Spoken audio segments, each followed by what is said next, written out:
Wildcat ROTC places second in competition and dogs dash through the fall. Caleb Rydell will have your latest forecast and Don will be back with sports. I'm Callie Hunter. And I'm Don Edwards. Welcome to Public Eye News.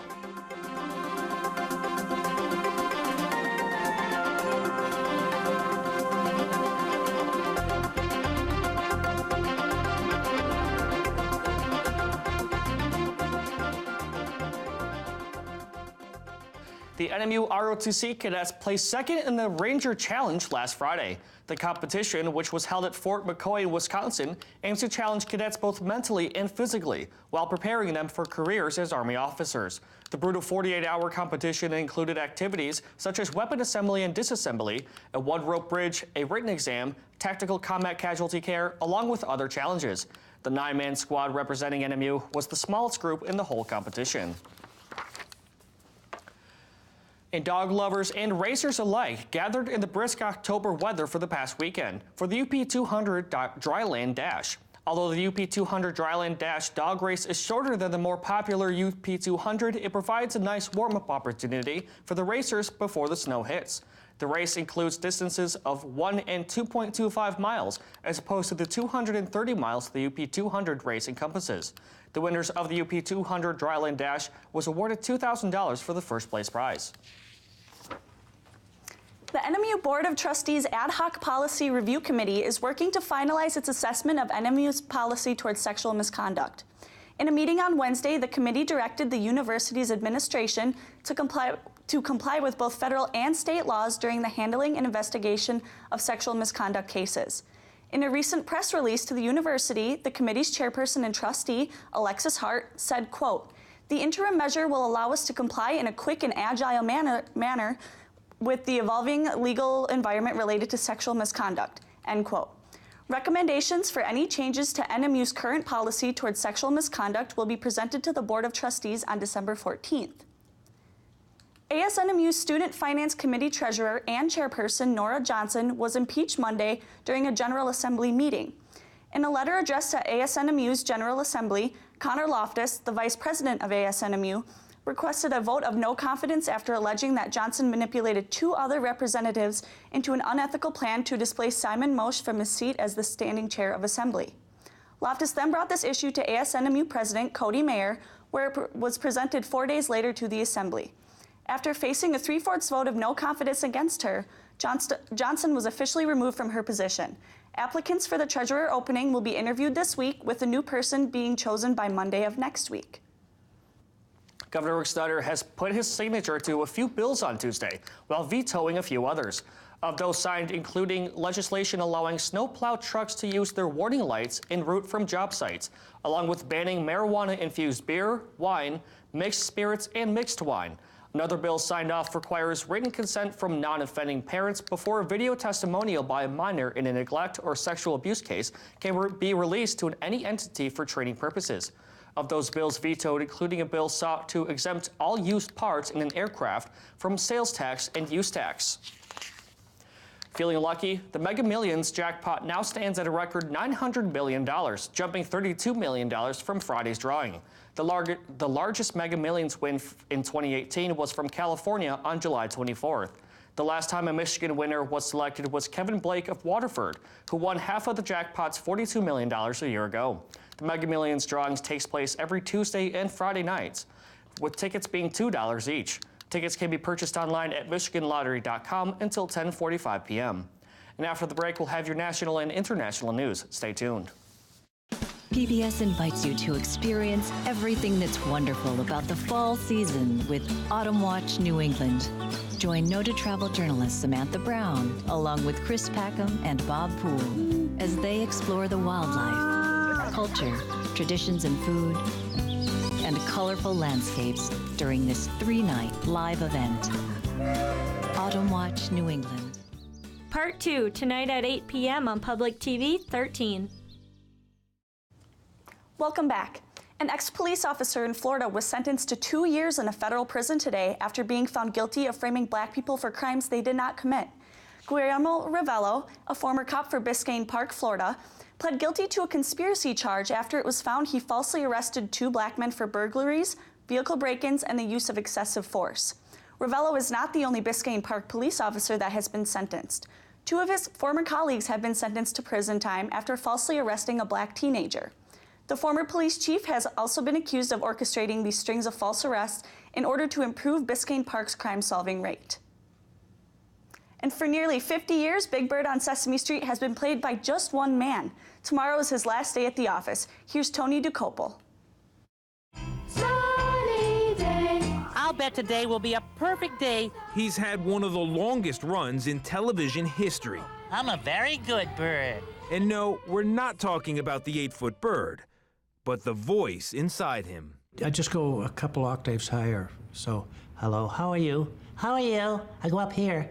And it sounds cuter without me trying. Oh boy. Since 1969, it's been puppeteer Carol Spinney giving life to Big Bird. They say, what do you do? I said, well, you've heard of Sesame Street. I'm Big Bird. And they said, no. It was Spinney, operating the beak with his right hand and the wings with his left, who changed Big Bird from a goofy adult into America's most innocent 6-year-old. I love to move to the music, love to tap out a beat. I think we should play him like he's a kid, just a really tall kid. The job has taken him around the world This is the Great Wall of China. and into our living rooms, Anyone around my base is it. where he also played another memorable character, Oscar the Grouch. Who is kicking my can? Both roles will be taken over by understudies. And Spinney, now 84, will be left to look back on his success. He still pinches himself. Not so it hurts, but because it doesn't have to. It puts a smile on my face. And ours. As Big Bird might say, toodaloo, Mr. Spinney. Toodaloo. Tony DeCopel, CBS News, New York. The Ole Miss School of Journalism is now without a namesake. This is due to racist comments made by Ed Meek, who was previously named after, Meek, who is the head of the Ole Miss Public Relations for 37 years, commented on a picture of 2 black women in short dresses on Facebook. He reportedly said, quote, "A 3% decline in enrollment is nothing compared to what we will see if this continues, and real estate values will plummet as will tax revenues," end quote. The college bore his name after Meek and his wife made a $5.3 million donation to the university in 2009. President Trump today presented the nation's highest military honor to a Vietnam veteran who risked his life to save fellow Marines. David Martin has the story.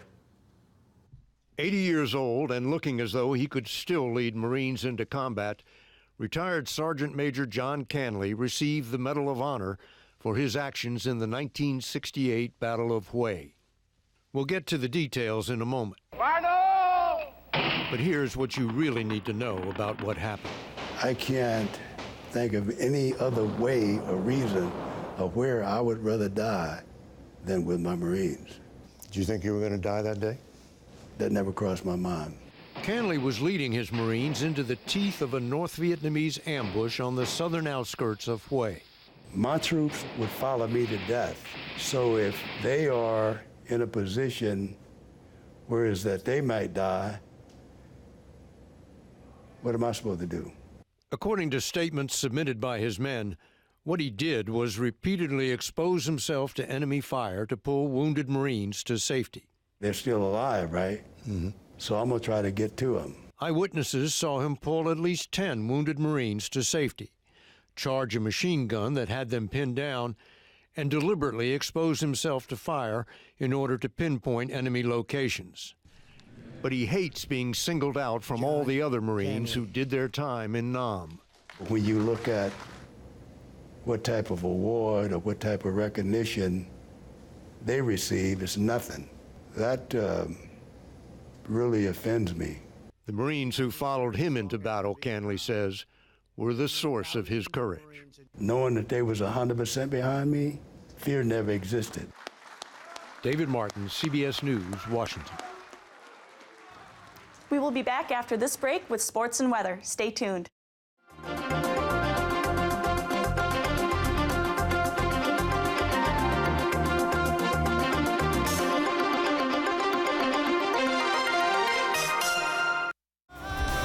up on Austin City Limits.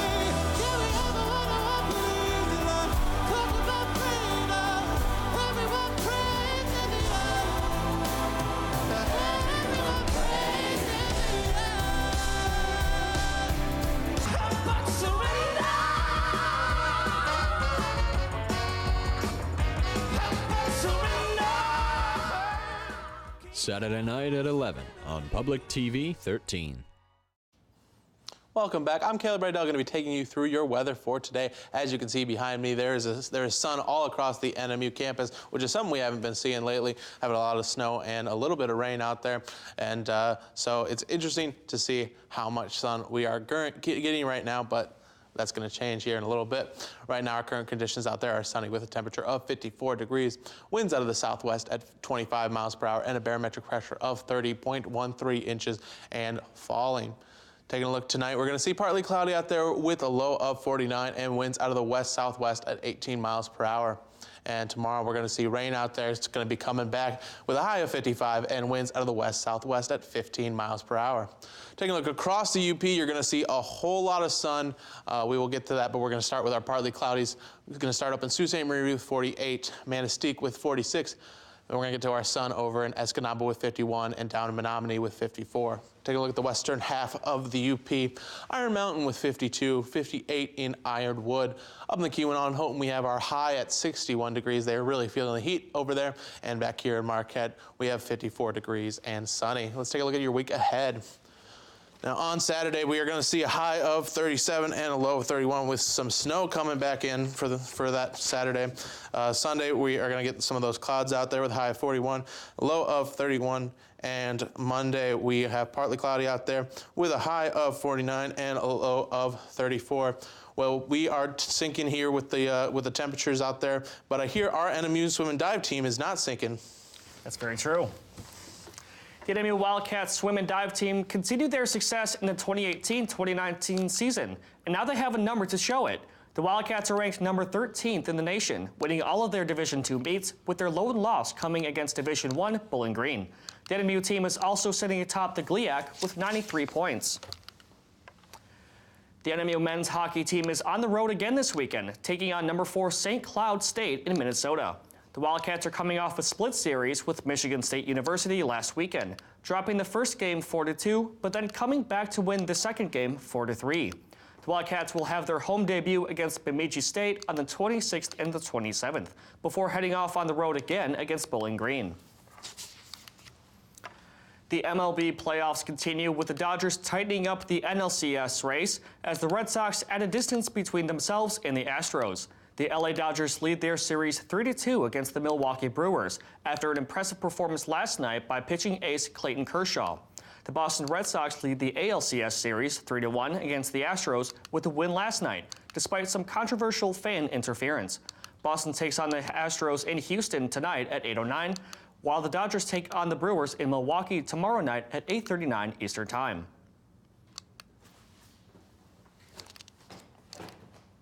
Well, Callie, I hear you have a fun story from Nebraska.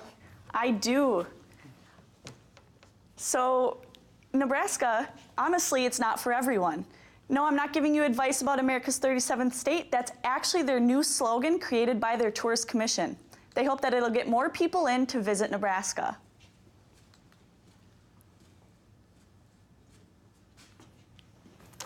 Wow, that's crazy. And that's all the time we have for you this week. Tune in again tomorrow.